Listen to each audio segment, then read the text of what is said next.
ఆంధ్రప్రదేశ్లో ప్రస్తుతం జరుగుతున్న కొన్ని పరిణామాలు, కొన్ని సంఘటనలు, వ్యవస్థలు నిజంగా వాళ్ళకి వాళ్ళు పరీక్ష పెట్టుకోవాల్సిన సమయం. మరీ ముఖ్యంగా పోలీస్ వ్యవస్థ, వాళ్ళ వ్యవస్థ యొక్క విశ్వసనీయతను పెంపొందించుకోవడం కోసం, ఆ వ్యవస్థ మీద ప్రజల్లో నమ్మకం కలగడం కోసం, పెరగడం కోసం, వాళ్ళు నిజంగానే వాళ్ళకు వాళ్ళు డెఫినెట్‌లీ పరీక్షించుకోవాలి, ప్రశ్నించుకోవాలి కొన్ని కొన్ని సంఘటనలు చూస్తూ ఉంటే. తాజాగా చూడండి ఒక సంఘటన. తాడిపత్రిలో వైఎస్ఆర్‌సీపీ నాయకుడు ఎర్రగుంటపల్లి నాగేశ్వర్ రెడ్డి తాడిపత్రిలోని ఆనంద్ భవన్ హోటల్లో టీ తాగుతూ ఉన్నారట. వాహనంలో అటుగా వెళ్తున్న జేసీ ప్రభాకర్ రెడ్డి ఆయన్ను చూశారట.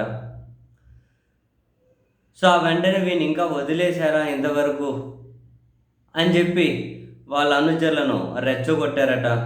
దీంతో జేసీ అనుచరులు ఓ 10 మంది ఇనుప రాడ్లతో నాగేశ్వర్ రెడ్డి పైకి దూసుకెళ్లారు.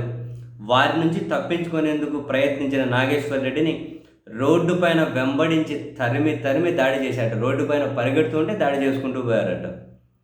సో ప్రాణభయంతో నాగేశ్వర్ రెడ్డి పరిగెత్తుకుంటూ ఆ ముందర పేరం స్వర్ణలత అనే వైఎస్ఆర్సీపీ నాయకురాలు ఇల్లు కనిపించిందట. నాగేశ్వర్ రెడ్డి అందులోకి పరిగెత్తికెళ్ళి తలుపులు వేసుకున్నారట.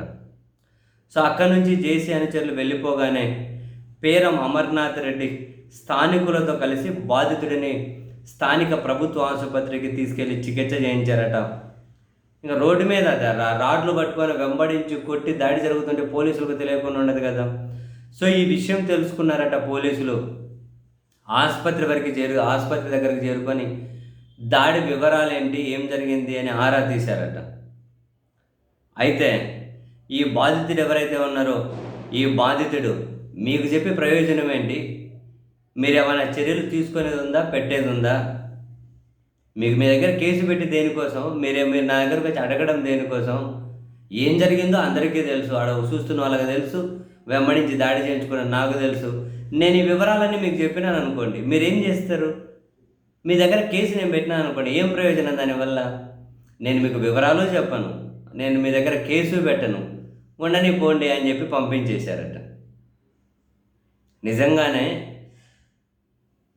ప్రాణభయంతో పరిగెత్తుకుంటూ తన ప్రాణాలు కాపాడుకున్నటువంటి ఒక వ్యక్తి, దాడికి గురైన వ్యక్తి, పోలీసులు వెళ్తే కాసింత ధైర్యంగా ఫీల్ అవ్వాలి, జరిగిన విషయం ఏంటో చెప్పాలి. కానీ మీకు చెప్పి ప్రయోజనం ఏంటి, పోండి అని పోలీసుల మొహం మీదే చెప్పేశారు అంటే మరి పోలీసులు వాళ్ళను వాళ్ళు పరీక్షించుకోవాల్సిన అవసరం లేదా? పోలీసుల ఆ వ్యవస్థ మీద జనాలకు విశ్వాసాన్ని కలిగే విధంగా ప్రవర్తించాల్సిన అవసరం లేదా?